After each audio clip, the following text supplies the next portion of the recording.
The church bells had barely stopped ringing when Anna Whitcomb told herself she had married the kind of man women whispered about in envy. Michael Hawthorne was everything her heart had longed for. Confident, attentive, and blessed with a charm that disarmed strangers in seconds. Their wedding photographs gleamed with promises of forever, her veil brushing his cheek, his hand resting possessively on hers, but marriage. She would soon learn, reveals truths no photograph can hold. At first, the little things seemed harmless. Michael lingered late at the office, claiming endless projects. He smiled when she questioned him, his voice smooth as silk.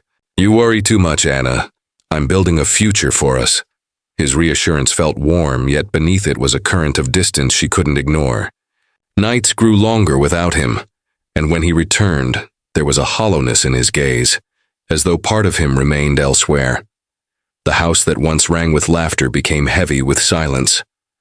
Anna caught herself studying him across the dinner table, her fork poised in mid-air. The lamplight carved his face into halves, one side tender husband, the other unreadable shadow. Sometimes she reached for his hand, only for him to pull away as though her touch burned. Once she found a dark stain on his shirt sleeve. He brushed it off with a careless smile.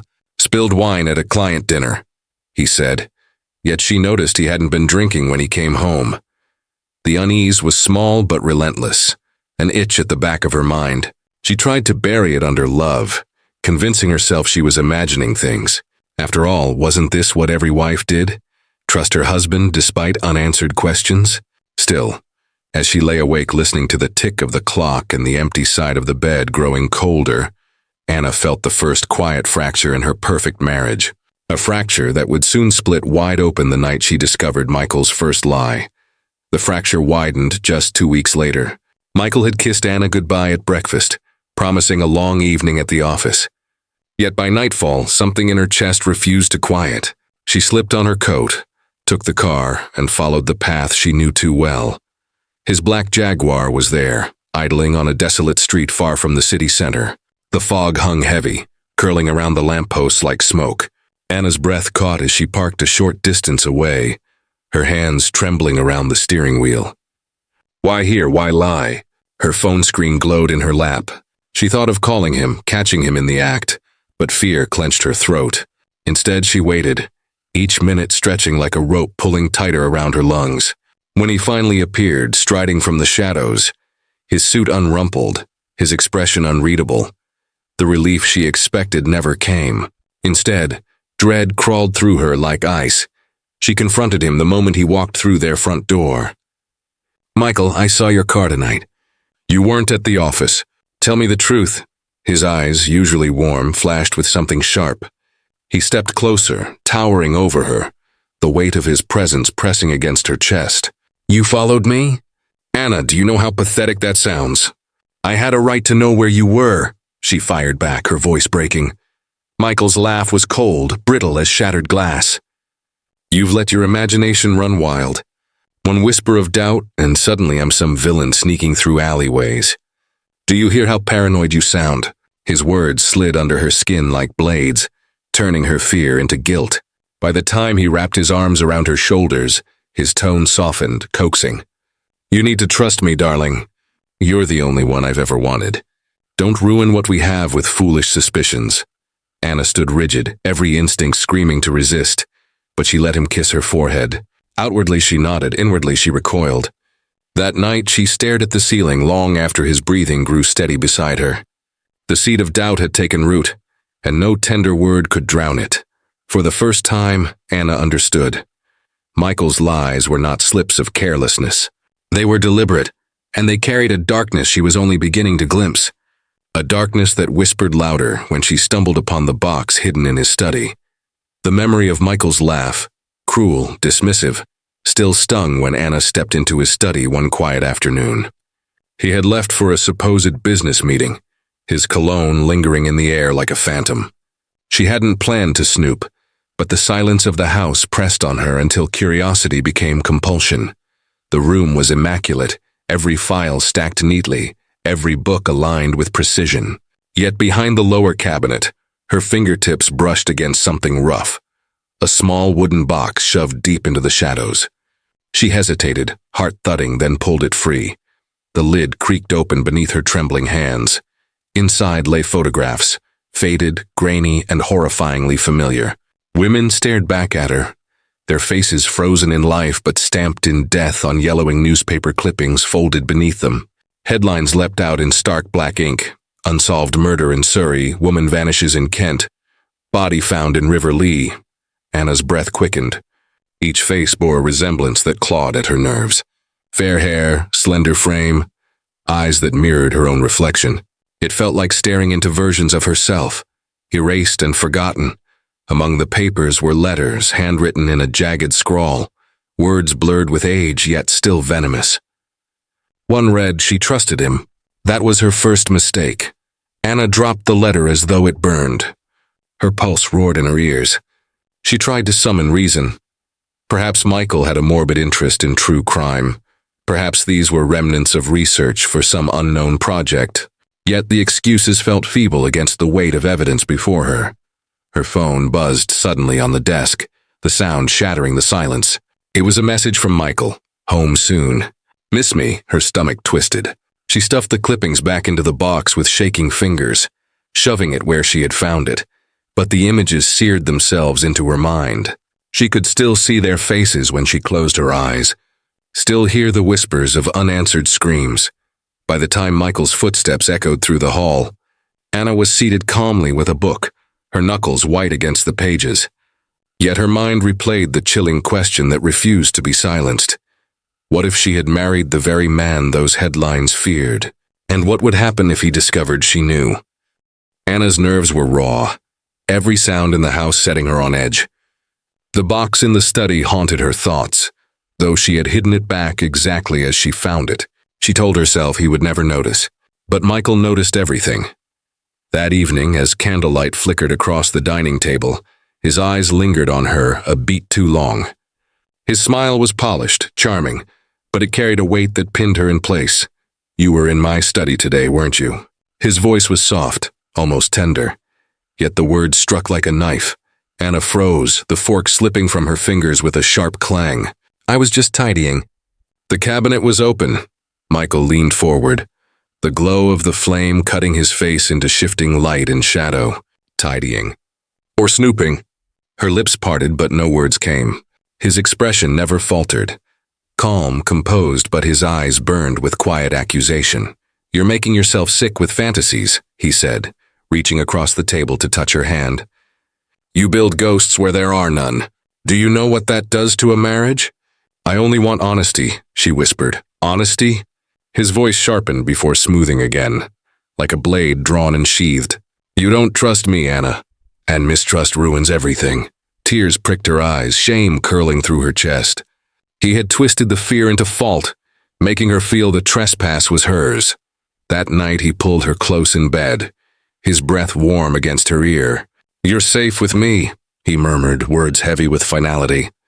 His embrace tightened, not affectionate but possessive, the weight of his arm across her ribs pressing like a restraint. Anna lay wide-eyed in the dark, her body rigid beneath his. The rhythm of his breathing soon deepened, calm as though nothing had been said. But her mind refused to quiet.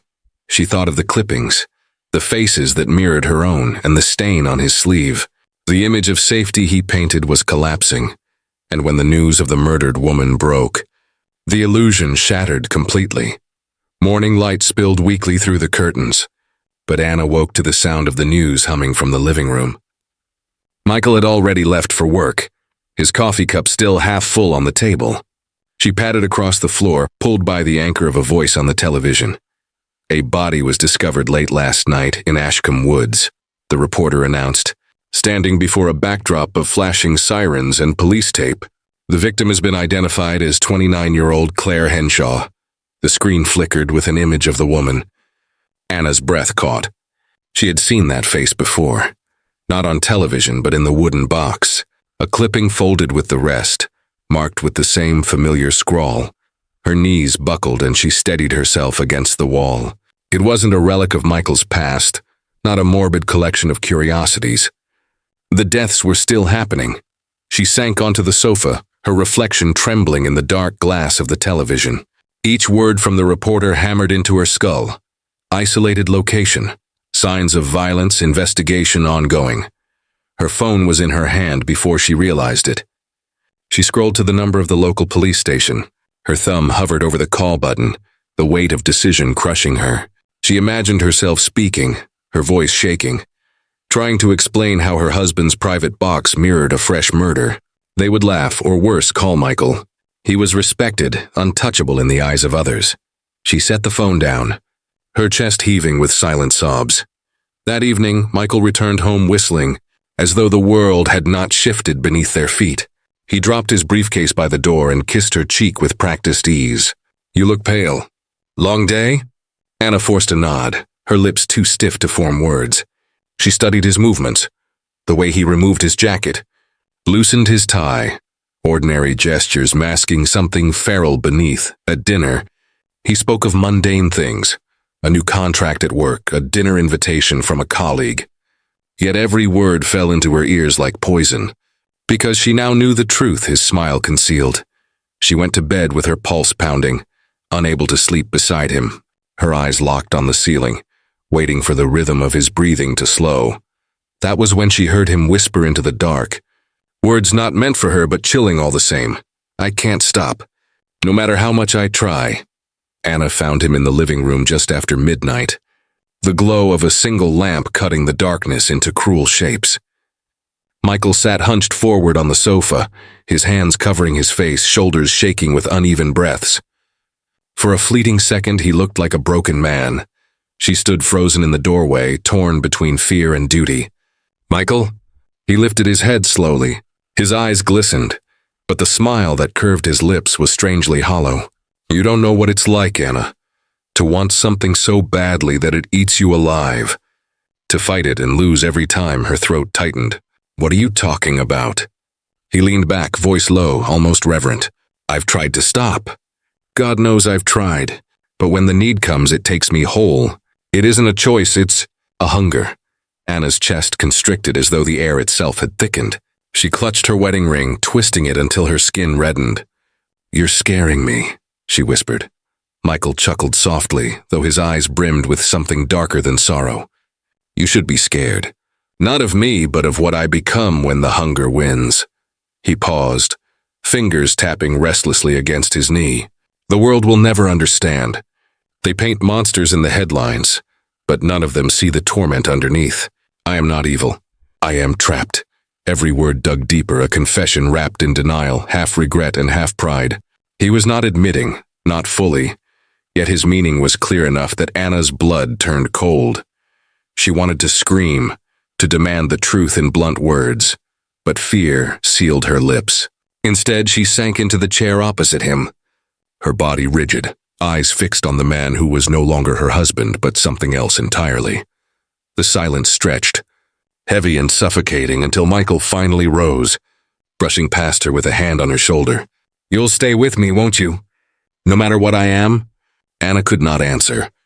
Her silence was the only shield she had. By dawn, she knew she had to find a way out, before the hunger took him again. The dawn after Michael's confession brought no comfort.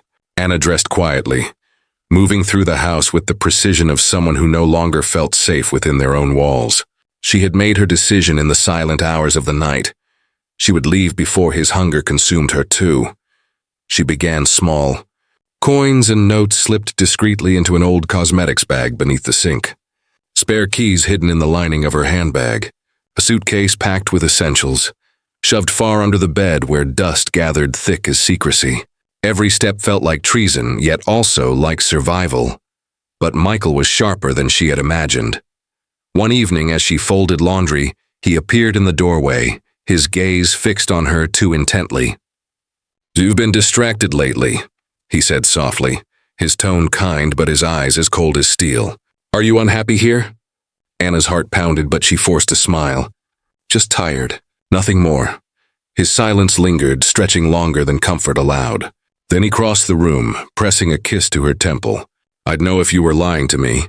You can't hide things from me, Anna. Not you." Her hands trembled the moment his back was turned.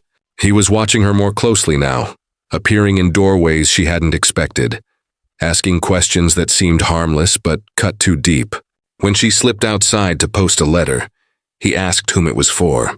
When she lingered in the shops, he demanded receipts. His grip was tightening, invisible yet suffocating. Still, she pressed forward. One afternoon, she left a small envelope hidden behind the radiator in the guest room, her attempt at leaving something for the authorities should she vanish. A final breadcrumb of truth. That night, as she slid into bed beside him, she felt his arm encircle her with deliberate weight. His breath touched her ear. "Whatever you're planning," he whispered, "it won't work. You belong here." Her blood ran cold, he knew. Somehow he knew. Anna stared into the darkness, her mind a storm of fear and desperation. The game was no longer about preparation. It was about survival. And when she opened her eyes to find him standing over her with something glinting in his hand, she realized the end had already arrived. Anna's eyes snapped open to a suffocating stillness. The room was dark except for the faint red glow of the alarm clock.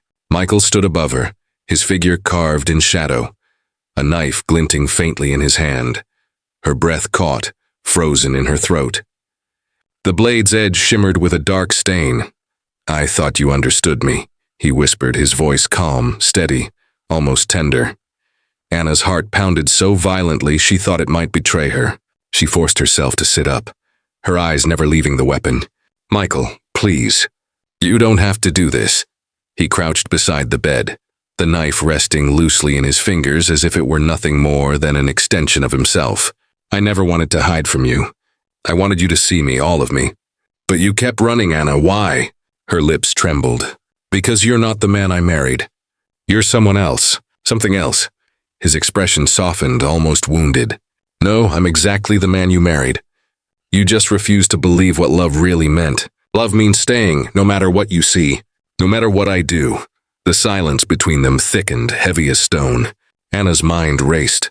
The packed suitcase under the bed, the money hidden away, the envelope left for the authorities.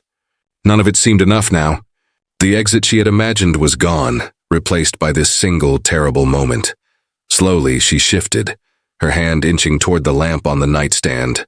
Michael's eyes flickered to the movement, but he didn't stop her. Instead, he leaned closer, the knife catching the faint glow of the clock. "You'll never leave me," he murmured. "Not alive." Anna's fingers closed around the lamp base. With every ounce of strength, she swung it upward. The room exploded into chaos, a crash, a cry, the knife flashing once more. Then silence. When the dust settled, only shadows remained, stretched long across the walls. No one would ever know what happened in that room. Whether Anna broke free, or whether Michael's final truth claimed her. What remained was a single truth that echoed beyond the dark. Love had been her salvation and her ruin.